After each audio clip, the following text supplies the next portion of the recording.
बहुत दिमाग लगाते थे, साउंड 1 नंबर का ही चाहिए तभी कथा करेंगे, कलाकार 1 नंबर की, सारी व्यवस्था 1 नंबर की। लेकिन अब तो हमने विचार बना लिया कि जैसा भी है ठाकुर जी की कृपा से कथा सुनानी है।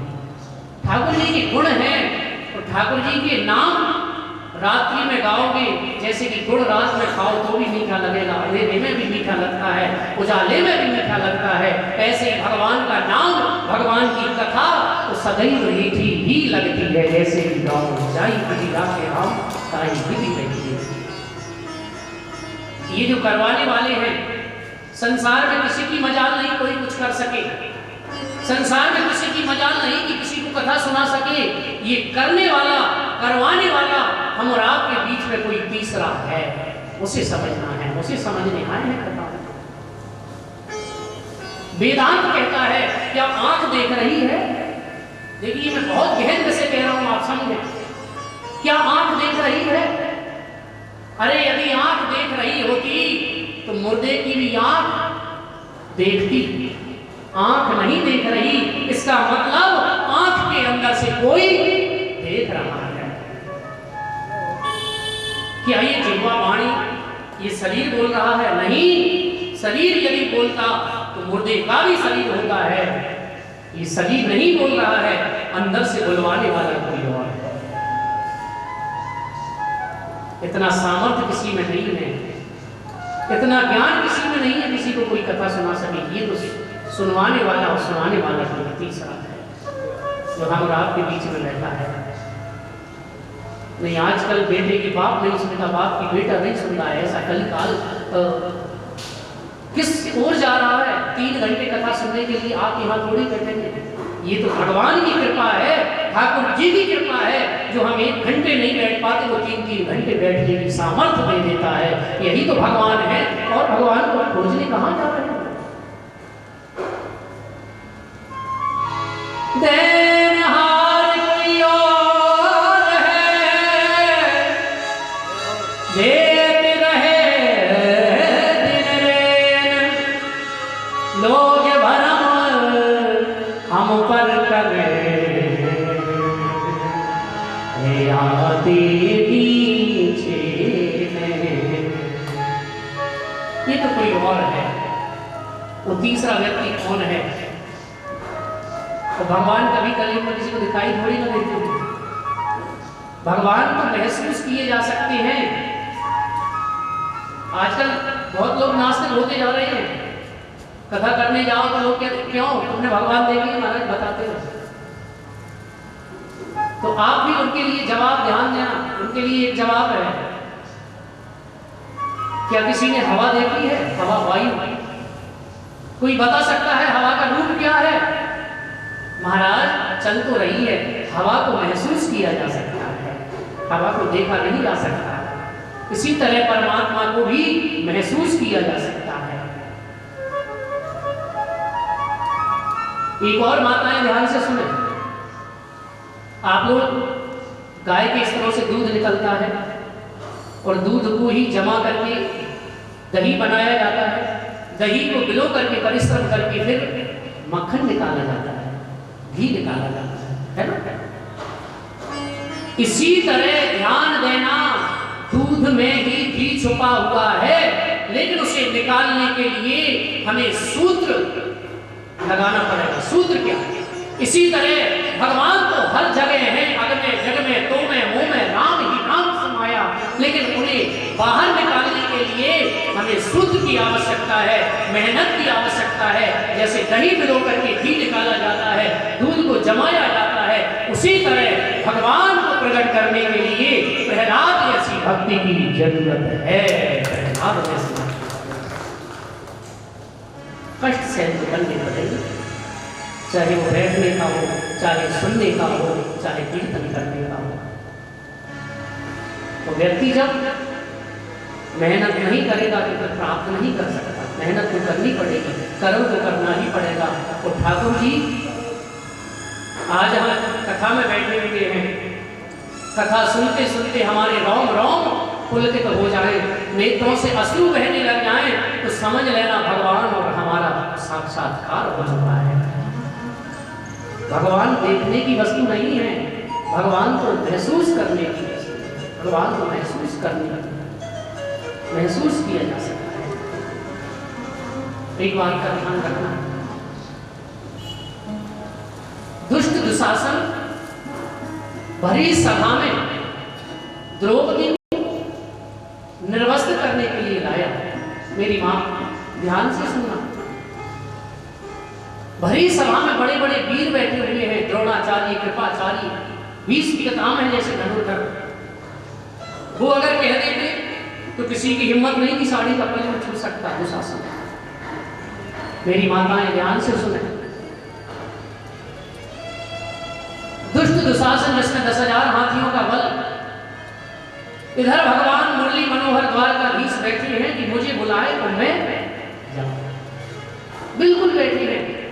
और भगवान आज भी प्रत्येक मंदिर में दर्शन करना, राम जी के मंदिर में जाना, कृष्ण जी के मंदिर में जाना, आपको भगवान बैठे नहीं मिलेंगे। भगवान खड़े रहते हैं, धनुष बाण लेकर, मुरली लेकर।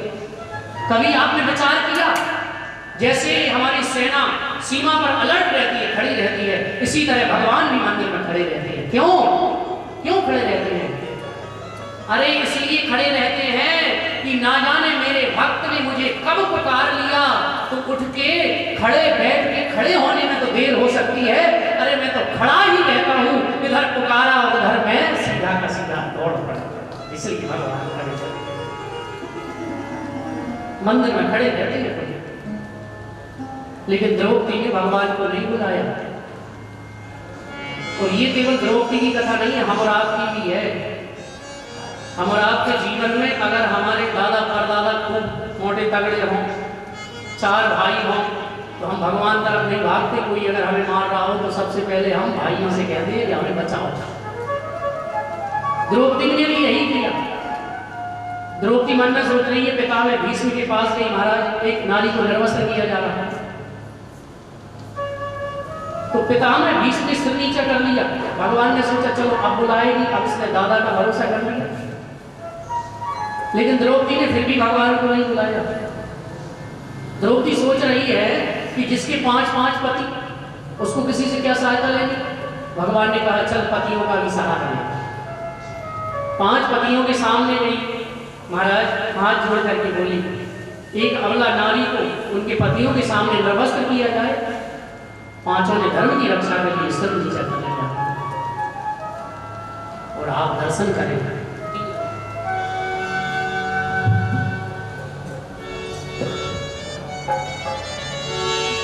सर नीचा कर के बैठे हैं, वही गदा वही गांडीव धारी। वही गदा है, वही गांडीव धनुष है जिसने महाभारत को जीता। उस सर नीचा कर के वही गदा वही गांडीव धारी। आप लोग भी मेरे साथ गाइए, भक्ति के साथ। भुला जे रखो हे कृष्ण मुरारी, भुला जे रखो हे मुरारी, भुला जे रखो हे कृष्ण मुरारी, भुला जे रखो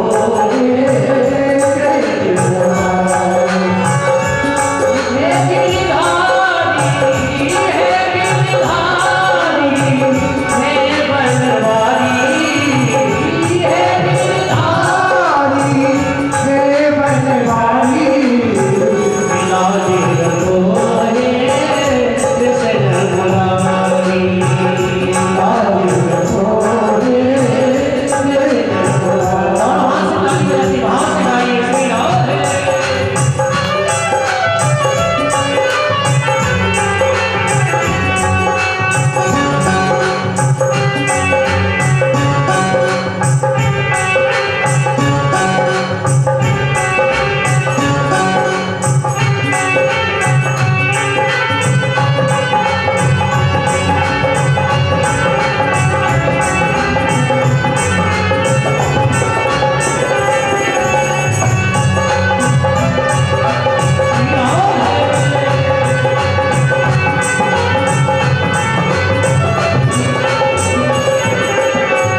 कहो किसी पर अब मैं आसे कहो कहो किसी पर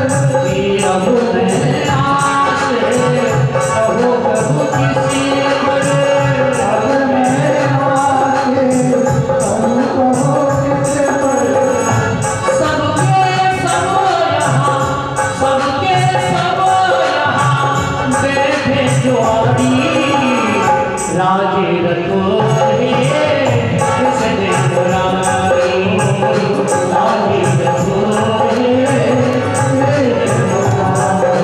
कृष्ण मुरारी मेरे मोहन बिहारी कृष्ण मुरारी मेरे मोहन बिहारी श्री राम है।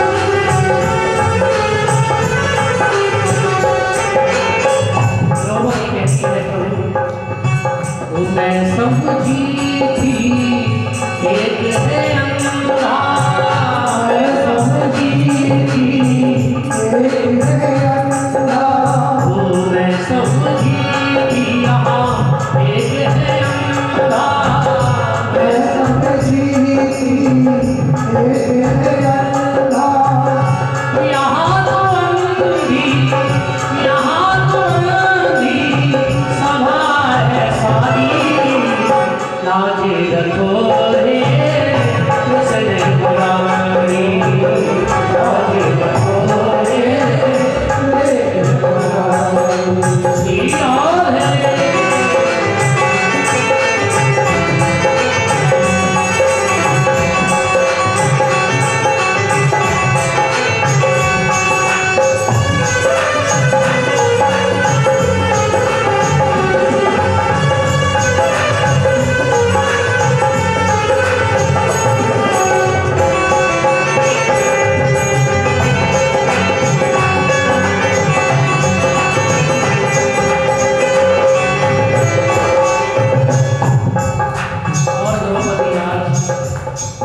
पांडवों ने भी अपने सिर नीचे कर दिए महाराज। भगवान ने अब भी सोचा कि अब बुलाएगी तो अब मैं रक्षा करने लगा। ये कथा द्रौपदी की नहीं हम और आपकी भी है।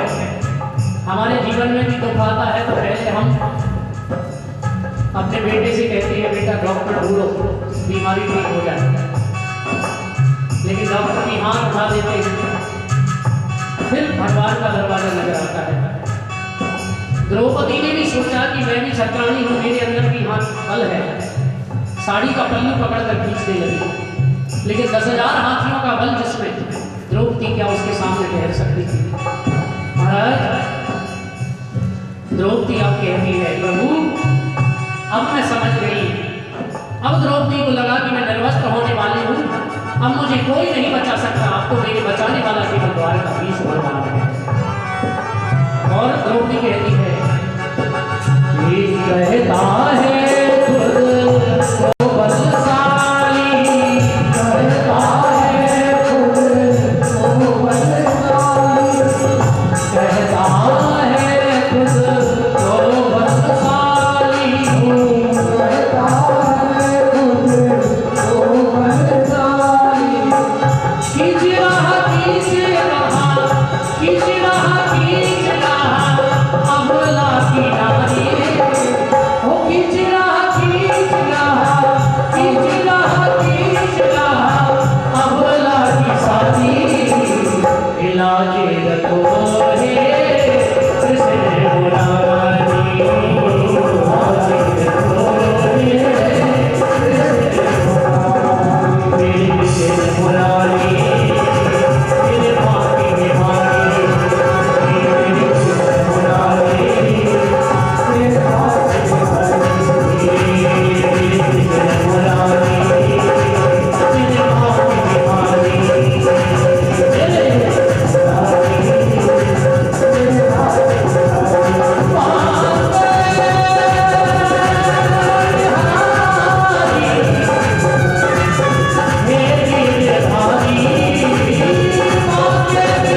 अब द्रौपदी को लगा कि मैं अब निर्वस्त्र हो जाऊंगी।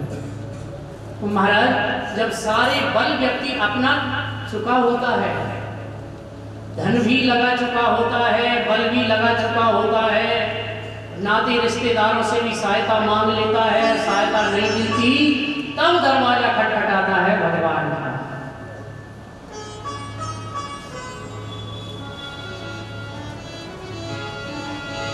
अपबल तपोबल और बाहुबल, चौथे है बलराम, सूर्य के श्याम कृपा के सागर, हारे के हरि नाम, सुने भी मैंने निर्बल के बलराम।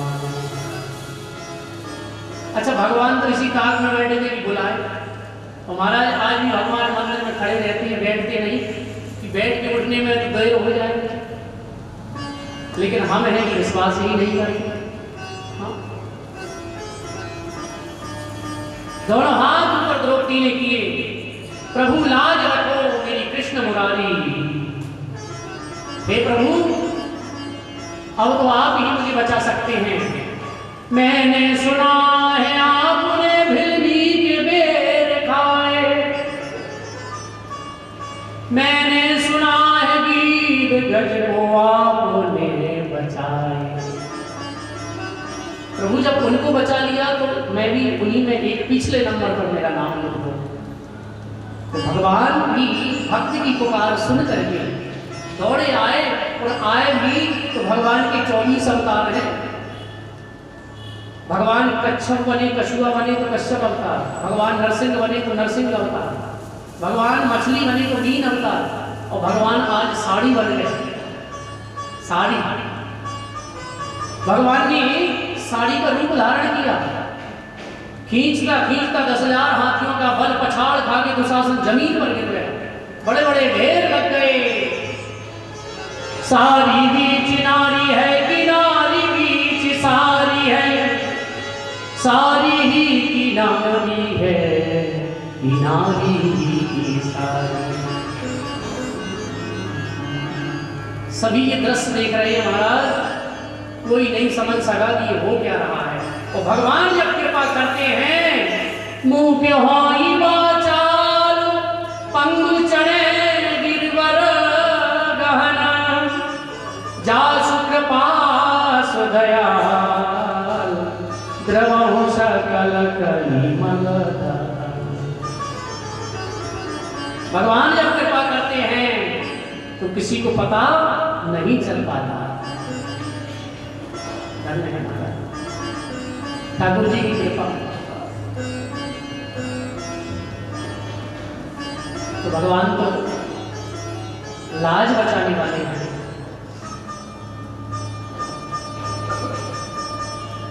मेरे कहने का भाव, जरा सा कारण बना, अभिमान दक्ष ने किया, सारा यज्ञ विध्वंस हो गया। भोले बाबा सती के शरीर को लेकर के संसार में भ्रमण किया, जहां जहां शरीर का अंग गिरा वहां वहां एक योगिनी पीठ बन गई। नैना देवी में नयन गिरे, ज्वाला देवी में ज्वाला गिरी, वैष्णो देवी में माता जी का वक्षस्थल गिरा, जहां हम वक्षस्थल का दर्शन करते हैं। अब महाराज यज्ञ विध्वंस हो गया, संसार में हाहाकार मचने लगा, यज्ञ पूरा नहीं होगा तो धड़ों की भस्म हो जाएगी। तो भोले बाबा को प्रसन्न करने के लिए सभी देवताओं ने भोले बाबा की स्तुति की है। आइए हम आप भी भोले बाबा की स्तुति करें बड़े भाव से। नमामि समीशान निर्वाण रूपम विभुं व्यापकं ब्रह्म वेद स्वरूपम। भोले बाबा का नाम तो आशुतोष है। भोले बाबा जल्दी प्रसन्न हो गए और राजा दक्ष के सिर पर बकरे का सिर लगा दिया। समझना, बकरे का सिर क्यों लगाया? क्योंकि राजा दक्ष जब भी अपने मुंह को कांच में देखेगा तो अभिमान नहीं करेगा, क्योंकि बकरा अभिमान का स्वरूप है। जीवन भर बकरा केवल एक शब्द बोलता है, मैं यानी अहंकार। इसलिए कभी अहंकार ना करें, ठीक है ना। यज्ञ में आहुति डाली गई, यज्ञ नारायण भगवान प्रकट हुए, बोल यज्ञ नारायण भगवान की जय। यज्ञ पूरा हुआ, सती का दूसरा जन्म हुआ। दूसरा जन्म लेकर के सती आई राजा हिमाचल के यहाँ कन्या बनकर के पार्वती नाम पड़ा। धीरे धीरे बड़ी हुई, भोले बाबा के प्रति आकर्षण रहा, तपस्या की। बेटी जब घर में बड़ी हो जाती है महाराज, बेटी जब घर में बड़ी हो जाती है तो पिता की नींद ही समाप्त हो जाती है। बेटी एक अनमोल रत्न धन है, लेकिन जिस घर में भगवान बेटी थी उस घर में धन जरूर हुई। कहते हैं गरीब से लोग बात करना पसंद नहीं करते, कि संसार बड़ा स्वार्थी है। बन जाते हैं रिश्तेदार जब पैसा पास होता है, टूट जाता है गरीबी में जो रिश्ता खास होता है, जो रिश्ता खास होता है। महाराज बेटी के लिए वर ढूंढने के लिए राजा हिमाचल ने नाई ब्राह्मण को भेजा, जाओ मेरी कन्या के लिए सुंदर वर देकर देना। ये पुराने जमाने का नियम है भैया। नाई ब्राह्मण जहाँ तय कर देते थे विवाह हो जाता था, वो विवाह ऐसा होता था कि जीवन भर प्रेम रहता था, कभी छूटता नहीं था। अच्छा हम गलत बोल रहे हो, यहाँ 60-50 वाले ज्यादा हैं लोग, है ना भैया। अब आजकल तो देख के शादी होती है, सालों बाद चलती है, फिर भी 1 महीने में ही पेपर तैयार हो जाते हैं, क्योंकि हम अपने गुरु की, अपने माता पिता की बात नहीं मानते तो कल्याण नहीं हो सकता।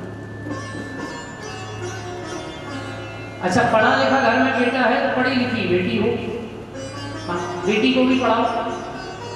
समधी बनाया जाता है, समधी यानी बराबर।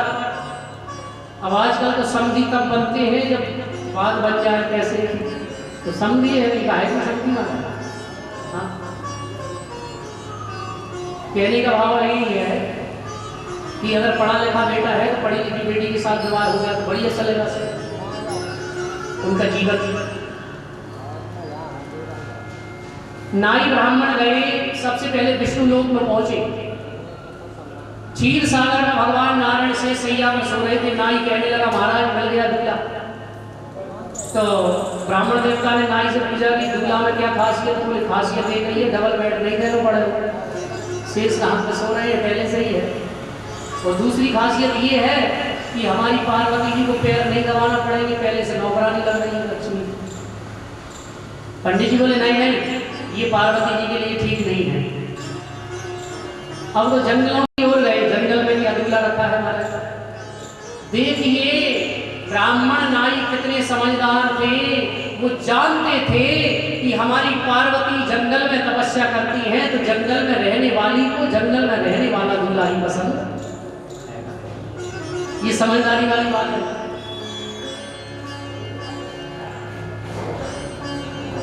और जैसे ही कैलाश पर्वत पर पहुंचे, पंडित जी बोले मिल गया दूल्हा। नाई ने कहा कि क्या खासियत है? बोले खासियत एक ही है कि देखो कितनी शांति है, ना किसी से लड़ाई ना झगड़ा, कोई दूसरा रहने वाला है, लड़ाई झगड़ा होगा नहीं। और खासियत बोले जब भी टीका फलदान होगा तो साबुन तेल शैम्पू परफ्यूम देने की जरूरत नहीं है। भोले बाबा तो भसम लगाए, राग दे दो एक दलिया हो गया, काम हो गया, क्योंकि हर आदमी अपना अपना फायदा सोचता है। और बोले खासियत एक और है, पार्वती जी को भोजन रोज रोज रोटी नहीं बनाना पड़ेगी, भांग धतूरा खवाओ 8 दिन के लिए समाधि में लीन, 8 दिन बाद मारो भोजन करेंगे। चलो भाई बात पक्की हो गई, सप्तऋषियों द्वारा बात पक्की की गई, विचार नियम किया गया। राजा हिमाचल के यहाँ बारात लेकर के भोले बाबा आने लगे। अच्छा दूल्हा जब बारात लेकर के जाता है तो सजाया जाता है। अब महाराज देवताओं ने भोले बाबा से कहा कि मुकुट लगाओ सोने का, घौर भरो, सोने चांदी के आभूषण पहनो। लेकिन भोले बाबा बोले नहीं महाराज, विवाह करना है तो करो, हम तो ऐसे ही चलेंगे। भोले बाबा ने भस्म शरीर पर लगा ली, 2-4 सांप बिच्छू और गले में लटका लिए। देवता समझ गए कि अगर हम गए और हमें तो फिर पंगत भी नहीं मिलना ऐसे दूल्हा के साथ, क्या करें। देवता तो पहले ही वाहनों पर बैठ के गए, वो भोले बाबा नंदी पर बैठे गए और बैठे तो वो भी कैसे, मुँह की तरफ पीठ कर लिया, पीठ पूंछ की तरफ मुँह कर लिया और नंदी पर सवार होकर के भोले बाबा जा रहे हैं। आइए हम और आप भी कैलाश पर्वत से राजा हिमाचल के दरवाजे पर चले, जहाँ पार्वती जी के साथ सुंदर विवाह भोले बाबा वहाँ मुराद करवाएंगे। बोल भक्तवत्सल भगवान की, हे भोले बाबा की आई है बारात, कि चलो सब दर्शन करें। भोले बाबा की आई है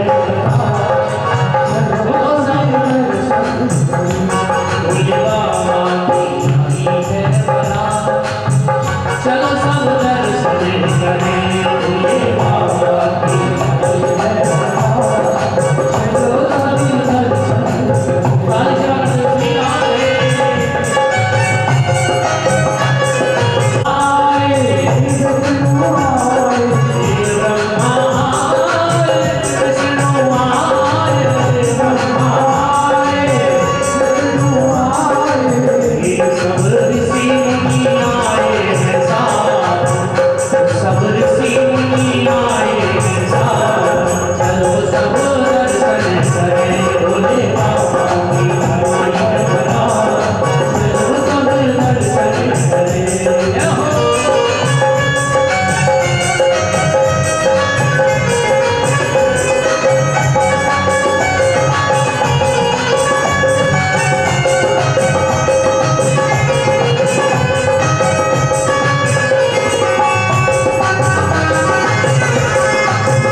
नंदी बैल पर भोले बाबा बैठे हैं,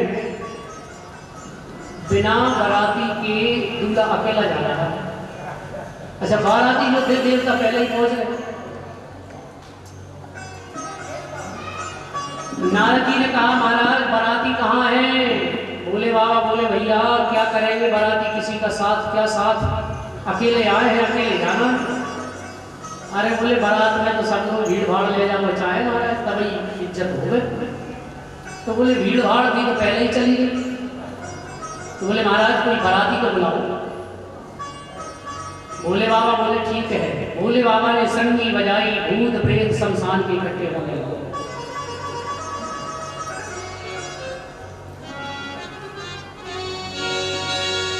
किसी का पेट बड़ा मटका सा, किसी के दांत हजार, पार्वती जी को जान चले त्रिपुरा। अब भोले बाबा ने जब बजाई संगी, भूत प्रेत पिशाच इकट्ठे होंगे। भोले बाबा ने कहा जो कभी बारात में नहीं गए ऐसे लोगों को ले जाऊंगे। अब अब पुराने जमाने में नियम था, बारात जब गांव में आती थी तो छोटे छोटे बच्चे दूल्हा को देखने दौड़ पड़ते थे। छोटे छोटे बच्चे दौड़े दौड़े माता पिता से कह गए कि हम दूल्हा देख के आते हैं। अब उन्हें ये पता नहीं था कि दूल्हा बड़ा विचित्र है। सबसे पहले भगवान विष्णु, बच्चों ने ताली बजाई, आ गए दूल्हा, आ गए दूल्हा, आप ही दूल्हा हो। भगवान विष्णु बोले कि हम दूल्हा नहीं, हम तो दूल्हा के दोस्त हैं। बच्चों ने सोचा धन्य है, दोस्त कितना सुंदर, मित्र इतना सुंदर है तो दूल्हा कितना सुंदर होगा। और एक साड़ी, चलो दोस्तों का कोई काम नहीं, आगे बढ़ो। दूसरे नंबर पर ब्रह्मा जी, बड़ी बड़ी दाढ़ी, बड़ी बड़ी मूछें। एक बालक बोला कि हमें तो ये दूल्हा के दादाजी लगे। ब्रह्मा जी बोले बिल्कुल सही पकड़ा आपने। तो बोले बूढ़े बूढ़े लोगों का कोई काम नहीं, आगे बढ़ो, रसगुल्ले खाओ बिना दांत वाले। तीसरे नंबर पर इंद्र बोले आ गए दूल्हा, इंद्र भी बड़े सुंदर। इंद्र बोले महाराज हम दूल्हा थोड़ी हैं। तो बोले आप, बोले हम तो दूल्हा की नौकर हैं। अब तो बाल गोपालों ने सोचा कि नौकर इतना सुंदर है तो दूल्हा कितना सुंदर होगा। अब बारात आ रही है, धूल उड़ती हुई दिखाई दी। बच्चों ने कहा भैया, एक बालक बोला कि हमें तो गड़बड़ दूल्हा लगे, भाग लो। लेकिन एक बोला कि दर्शन करके ही चलेंगे, दूल्हा देख के ही चलेंगे। गाँव वालों ने पूछा क्या जवाब देंगे। और जब भोले बाबा के साथ भूत प्रेतों को बच्चों ने देखा, वो दौड़े और दौड़ करके आए और घर में आकर के दरवाजा बंद, सागर बंद, ताला लगा लिया।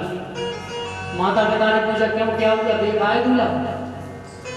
बच्चे कह रहे हैं दूल्हा की बात मत करो, ऐसा दूल्हा हमने जीवन में नहीं देखा। कैसा है दूल्हा? पहुंच गई बारात नगर में, शोर हुआ बाराती बस देख, अजब घनघोर हुआ। बारात पहुंची है, सुंदर स्वागत किया है और भगवान भोलेनाथ ने एक बार को अपना उग्र रूप दिखाया। पार्वती जी की मैया बेहोश हो गई और होश जब आया तो पार्वती जी की माता ने कहा कि नारद का मैं कहा बिगाड़ा। नारद को बुलाओ जिसने शादी करवाई है। और एक बात का ध्यान रखना, शादी में जो बीच वाला होता है ना, उसको पक्के होके होना चाहिए बीच वाला। कछु भी गड़बड़ भाई तो भैया पकड़ लो। क्योंकि एक जगह विवाह हो रहा था, विवाह तो किसी सज्जन ने अपनी बेटी के विवाह के लिए गुरु जी से कहा, गुरु जी कोई 20 वर्ष का बालक मिले लेकिन पैसे वाला मिले, पटेल साहब हो, बड़ी इज्जत हो। तो गुरु जी ने कह दिया कि फलाने गांव के पटेल साहब हैं। तो बोले उम्र कितनी है? तो गुरु जी ने कहा 20 20 20।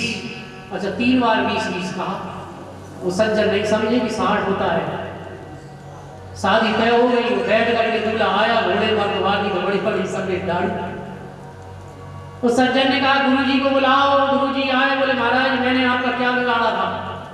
ये बूढ़े व्यक्ति से मेरी बेटी का विवाह करवा रहे हो। बोले महाराज हमने तो पहले ही कहा था 20 20 20, तुम्हारा हिसाब किताब गड़बड़ है तो हम क्या करें, तुम्हारी कोई गलती नहीं है, इसलिए सोच समझ के। लेकिन भगवान तो भोले बाबा बड़े ही दयालु हैं। कर्पूर गौरम करुणावतारम संसार सारम भुजगेंद्रहारम। भोले बाबा का तो रूप कर्पूर गौरम, सुंदर रूप देख करके पार्वती जी की माता प्रसन्न हुई और पानी ग्रहण की तैयारी होने लगी। इधर राजा हिमाचल कहने लगे कि कैसे बाराती लेके आए हो, भोजन बना है वो कौन खाएगा? तो भगवान ने भूत प्रेतों से कहा कि जाओ। और भूत प्रेतों ने जीवन में कभी पंगत खाई नहीं थी और लाइन से जब बैठे तो महाराज परोसने वाले आए और पहला परोसने वाला जो पत्तल वाला था पहले भूत के पास पत्तल रखने के लिए खड़ा हुआ तो खड़ा का खड़ा रह गया 15 मिनट तक। दोना वाला बोला आगे बढ़ो, पत्तल वाला बोला बढ़े तो बढ़े कैसे? तो बोले हुआ क्या? बोले इसके मुंह तो है ही नहीं है, इसके तो हजारों हाथ हैं। अब समझ में ये नहीं आ रहा है पत्तल रखे कितने। दोना वाले ने कहा गड्डी पे गड्डी रखो। अब दोना पत्तल परोसे गए। भूत प्रेतों ने सोचा कि यही पंगत है, जब तक सब्जी पूरी लेकर के आए जब तक दोना पत्तल साफ ना रहे। भोजन इतना खाया सब मैदान हुआ, लाते लाते सारा नगर हैरान हुआ।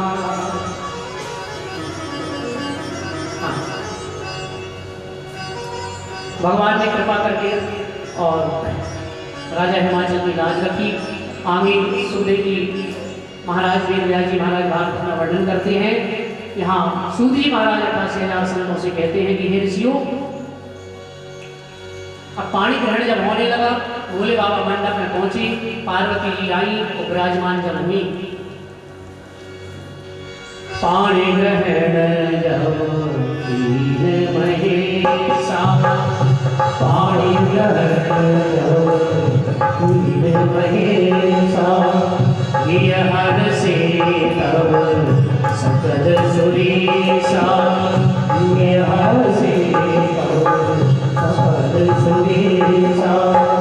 वेद मंत्र मुनि बलोचनहि, वेद मंत्र मुनि बलोचनहि, जय जय जय शंकर सुर करहि, जय जय जय शंकर सुर करहि। बाजहि बाजहि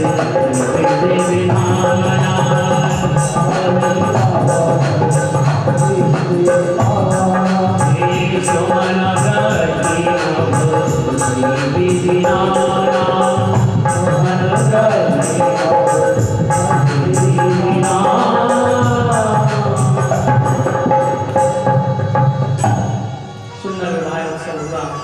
यहाँ भोले बाबा पार्वती जी कहते हैं, उस प्रसंग को यहाँ जोड़ दिया।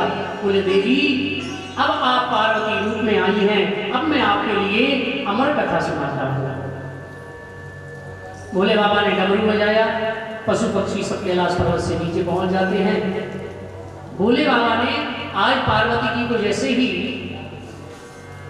कथा सुनानी प्रारंभ की, तो जो सुखदेव जी महाराज जिस अंडे में थे वो अंडा फूट गया, वहां नीचे पड़ा है।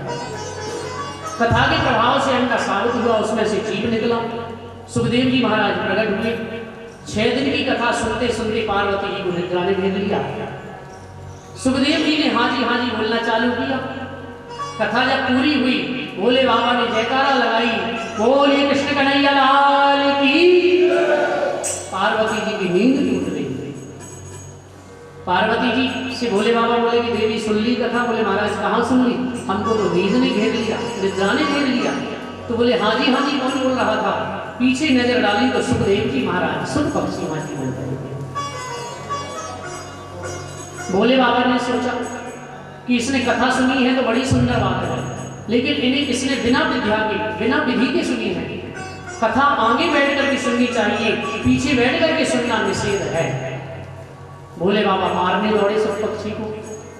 बद्रीनाथ धाम, कैलाश पर्वत से नीचे बद्री का आश्रम, उसके नीचे वेद व्यास जी महाराज की गुफा।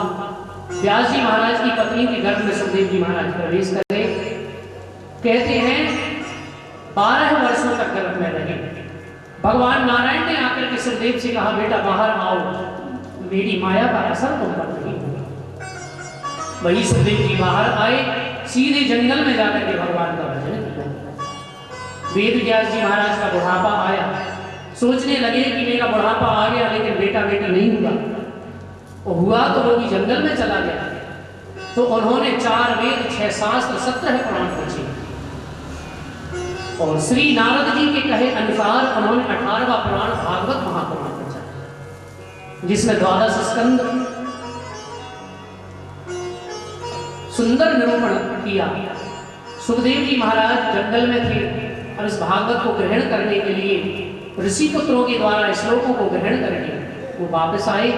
जनक जी महाराज की यहाँ परीक्षा दी है, काम क्रोध को सुखदेव जी ने जीता है और फिर आकर के भागवत ग्रहण की है। बोली भागवत भगवान की जय, सुखदेव जी महाराज की जय, भक्त वत्सल भगवान की जय। आगे सूत जी महाराज परीक्षित के जन्म का प्रसंग सुनाते हैं। थोड़ा सा प्रसंग और है, माताएं बहनें ध्यान दें। कौरव और पांडवों के बीच जब युद्ध हुआ तो सारे कौरव मारे गए, केवल दुर्योधन बचा है। दुर्योधन का जो मित्र है अश्वत्थामा, अश्वत्थामा ने अपने मित्र को दुखी देख करके प्रण लिया कि मैं पांडवों को मार दूंगा। रात्रि में गए लेकिन वहां पांडव नहीं थे, पांडवों के पुत्रों को मार करके ले आए। अर्जुन को जब पता चला कि हमारे 5 पुत्र अश्वत्थामा ने मार दिए हैं, तो अर्जुन ने रथ सजा करके गांडीव धनुष हाथ में लेकर के अश्वत्थामा को मारने का प्रयास किया। उसने ब्रह्मास्त्र चलाया, अर्जुन ने ब्रह्मास्त्र शांत किया। अश्वत्थामा को भरी सभा में आधी दाढ़ी मूंछ मुड़वा करके मणि निकाल करके धक्के देकर बाहर निकाल दिया। अश्वत्थामा के मन में और द्वेष पैदा हुआ। अश्वत्थामा ने मन में सोचा कि मेरा ऐसा अपमान इन पांडवों ने किया है, मैं इनके वंश में कोई भी पानी देने वाला नहीं छोड़ूंगा। अभिमन्यु की पत्नी उत्तरा के घर में एक बालक था, उसको मारने के लिए आज अश्वत्थामा ने ब्रह्मास्त्र चलाया, लेकिन भगवान ने उस बालक की प्राण रक्षा की। बोलिए भक्तवत्सल भगवान की। उस बालक का जन्म हुआ, उसी का नाम ब्राह्मणों ने पारीक्षित रखा। बोलिए पारीक्षित जी महाराज की। कहते हैं द्वापर युग का विश्राम हुआ। द्वापर युग जब आया, अंत आया द्वापर युग का, तो भगवान कृष्ण लीलाओं को पूरा करके धराधाम को छोड़ करके जाने लगे। पांडवों को पता चला तो पांडवों ने भी अपनी सभी राजपाट छोड़ करके जंगल की ओर गए। केवल राजा परीक्षित को राजगद्दी पर बिठाया। राजा परीक्षित का विवाह हुआ। इरावती नाम की कन्या के साथ राजा परीक्षित के कई पुत्र हुए, जिनमें बड़े पुत्र का नाम जन्मेजय है। धीरे धीरे राजा परीक्षित जंगल में जाता, साधुओं की सेवा करता, संतों की सेवा करता। लेकिन एक दिन राजा परीक्षित ने एक काले काले पुरुष को, बैल के 3 पैर कटे हुए हैं, एक पैर से खड़े बैल के उस पैर को भी काट रहा है। ये काला पुरुष कोई और नहीं है, ये श्रद्धालु भक्त जन ध्यान दें, यही तो कलयुग है। कलयुग नहीं चाहे तो धर्म का एक पैर भी बचे। राजा परीक्षित ने कलयुग पर तलवार का प्रहार किया। कलयुग ने राजा परीक्षित को प्रणाम किया और कहा, महाराज मेरा समय आ गया है, मुझे अब कोई जगह दे देते तो ठीक रहता। तो 4 जगह दे दी। यूतम पान स्त्रिया सोना यत्रा धर्म चतुर्विधा। सबसे पहले जगह दी है कलयुग को, कौन सी? द्यूतम, ताश जुए में कपट के रूप में कलयुग रहेगा। तो बिना कपट के, बिना बदमाशी के जुआ कोई जीत नहीं सकता, चाहे वो महाराज युधिष्ठिर ही क्यों ना हो। और दूसरी जगह दी है कलयुग को पानम, मदिरा, इसलिए मदिरा नहीं पीना चाहिए। एक बात का ध्यान रखना, मदिरा के मद में मस्त व्यक्ति सब कुछ भूल जाता है, इसलिए मदिरा नहीं पीना चाहिए। एक जगह तो हम कथा सुना रहे थे महाराज, तो घूमने गए थे, मदिरा पीने वाला सामने हमारे गिर गए। मैंने कहा भैया इतनी क्यों पीते हो? बोले महाराज वैसे मुझे टेंशन रहती है, इसलिए मैं मिटाने के लिए पी लेता हूँ। तो मैंने कहा भैया टेंशन तो संसार में सबको रहती है, हमें भी रहती है, कथा करना ये भी टेंशन। तो बोले टेंशन मिट जाती है इससे? बोले महाराज मिट जाती है। हमने कहा कितने देर के लिए मिटती है? बोले महाराज रात में पीते हैं, शाम को सुबह तक टेंशन मुक्त रहती है, फिर टेंशन लग जाती है। मैंने कहा ऐसी दवाई नहीं खाना कि जिससे बीमारी जड़ से ना मिटे। अब हमारी दवाई सुन लो, जिसको टेंशन रहती है। जाम पर जाम पीने से क्या फायदा, सांझ ढलते सुबह को उतर जाएगी। तू हरि नाम की प्यालियां पी ले, तेरी जिंदगी सुधर जाएगी। भगवान के नाम की प्यालियां पी लो, जिंदगी में कभी टेंशन नहीं आएगी। ये दवाई ऐसी है जड़ से टेंशन मिटाती है। हाँ, तो मदिरा में मद के रूप में कलयुग रहता है। आपको हर दुकान पर सम्मान मिलेगा, कपड़े की दुकान पर, किराने की दुकान पर, लेकिन मदिरा की दुकान पर कोई सम्मान नहीं, फिर भी लाइन लगी हुई है कि कलयुग नहीं तो क्या। हर दुकान पर पहले सामान दिया जाएगा, बाद में आपको पैसे देने पड़ेंगे। लेकिन मदिरा की दुकान पर हमने सुना एक खिड़की होती है, पहले पैसे दो फिर वहां से देते हैं। अब आप लोग ये मत समझना कि महाराज जी आपको इतनी नजदीक से कैसे पता है, तो ऐसा तो नहीं कि आप भी कहीं गए हो वहाँ। हाँ, लेकिन ध्यान देना, द्यूतम पाना स्त्रिया सुना यत्रा धर्म चतुर्विधा। दूसरी जगह पानम पर स्त्री गमन करना, तीसरी जगह वो हिंसा करना, चौथी जगह, 4 जगह थी। लेकिन कलयुग ने देखा कि राजा पर असर कैसे होगा, ये जगह तो बनती है महाराज, अच्छी जगह दे दो। तो राजा परीक्षित ने कहा जाओ सोने में तुम्हारा वास होगा। तो राजा का मुकुट भी सोने का था, सोने के मुकुट में प्रवेश कलयुग ने किया। मति खराब हुई, जंगल में गई, समीक ऋषि के आश्रम में जल मांगा, समीक ऋषि ने कोई जवाब नहीं दिया। राजा समझ गए कि ये पाखंडी बाबा है, तो मरा हुआ सर्प राजा के गले में, राजा ने ऋषि के गले में डाल दिया। समीक ऋषि के पुत्र श्रृंगी ने श्राप दे दिया कि जिस राजा ने मेरे पिता के गले में मरा हुआ सर्प डाला है, ठीक 7वें दिन तक्षक सर्प उस राजा को डस लिया। कहते हैं जब राजा को पता चला तो राजा ने सब कुछ त्याग दिया और जंगल की ओर चले गए।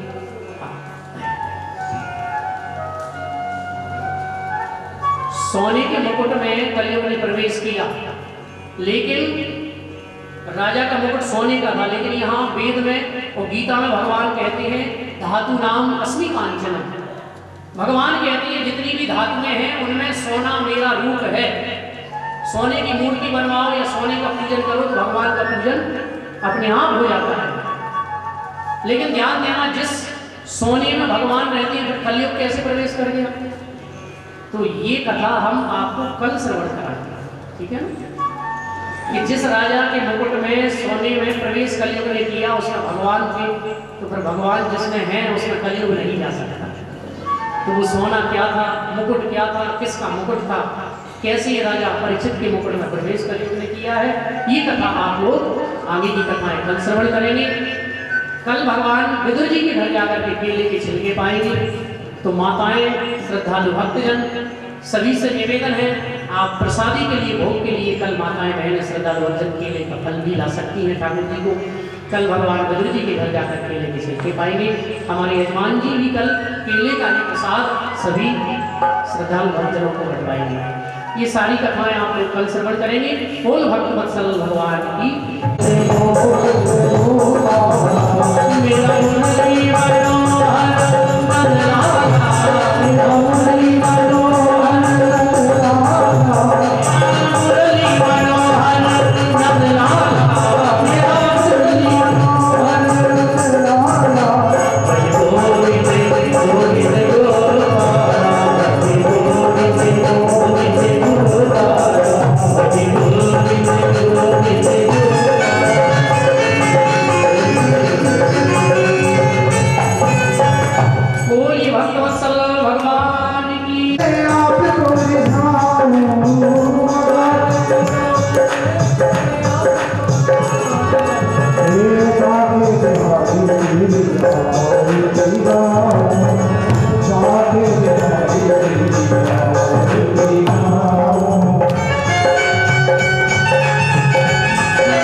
पिता की, व्यास जी महाराज की, सत्य सनातन धर्म की, गौ माता की, धर्म प्रेमी बंधुओं की, दानदाताओं की, जय जय श्री राधे श्याम। पार्वती पतये हर हर महादेव। सभी लोग आरती प्रसाद